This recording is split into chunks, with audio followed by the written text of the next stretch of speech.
कोई ऐसा शख्स मिला, फैन मिला, जाहिर है देखिए मैंने ये शो जो है मैंने आपसे शुरू में भी जिक्र किया कि शायद टीवी के किरदारों की पॉपुलैरिटी अब वैसी नहीं रह गई जो 20 साल पहले हुआ करती थी, जो क्योंकि सास भी कभी बहू के ज़माने में थी।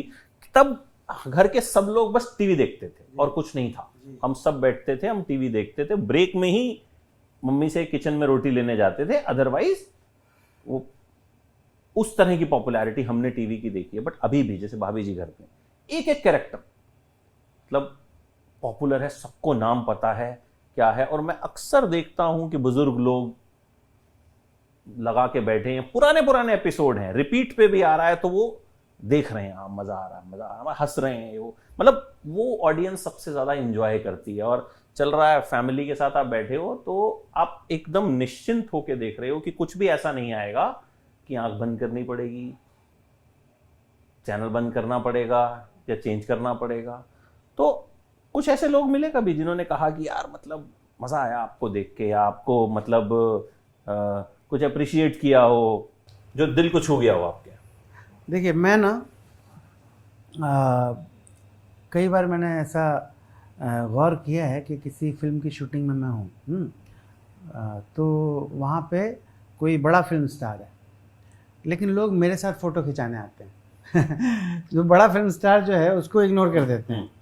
तो मैं बेसिकली घरों में घुसा हुआ हूँ पिछले 10 साल से, ये 11वां साल चल रहा है, घर घर में घुसा हुआ हूँ, तो सब मुझसे बहुत प्यार करते हैं। और एक फ़ैन मोमेंट है जो मैं हमेशा बताता हूँ, क्योंकि वो मेरे दिल के बहुत करीब है वो फ़ैन मोमेंट। और मुझे यही लगता है मेरे भाई कि ये ना कर्मों का फेर है। शायद मैंने कुछ बहुत अच्छे कर्म किए होंगे अपने जीवन में। हो सकता है कि पिछला जन्म होता हो सकता है पिछले जन्म में मैंने कुछ बहुत अच्छा किया हो, पता नहीं क्या, I really don't know, but I really feel that I am the chosen one. समझ रहे हैं आप? मुझे ऐसा लगता है कि मैं, भगवान ने मुझे कुछ तो दिया है ऐसा जो बहुत यूनिक है। तो मुझे याद है मैं मार्केट में कुछ ख़रीदने जा रहा था और पीछे से एक महिला आई जिनकी उम्र तकरीबन 65 साल की थी।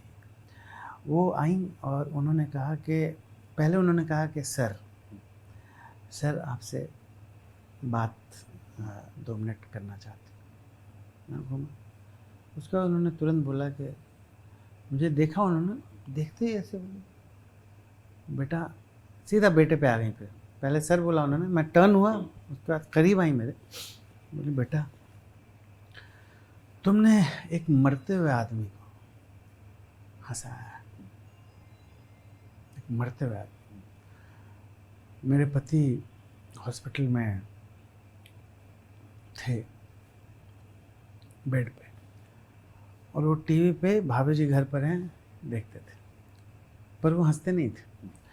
रिश्तेदार आते थे, वो हंसते नहीं थे। मैं देख जाती थी, वो हंसते नहीं, उनके चेहरे से हंसी गायब थी, वो कभी हंसते नहीं थे। भाभी जी घर पर हैं, टीवी पे आता रहता था, वो देखते थे, फिर भी नहीं हंसते थे।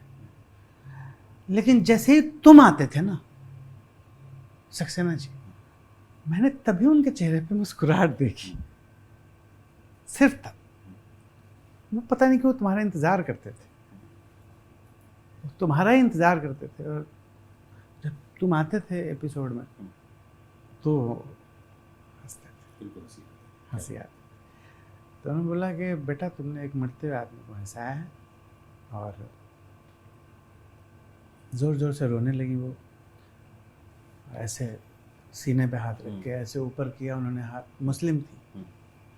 अल्लाह तुझे दुनिया का सबसे बड़ा एक्टर बनाए बेटा।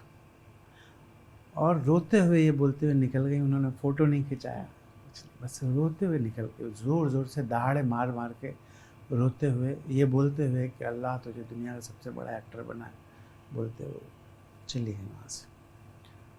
मैं भी रोने लगा। ये एक फ़ैन मोमेंट है जो कि मेरे दिल के बहुत करीब है। और मुझे यही लगता है अमित भाई कि कुछ तो ज़रूर मैंने बहुत अच्छा किया होगा जीवन में कभी भी, जिसकी वजह से मुझे भगवान ने इतना प्यार दिया है। बिल्कुल, और मुझे लगता है यही कमाई है। हाँ।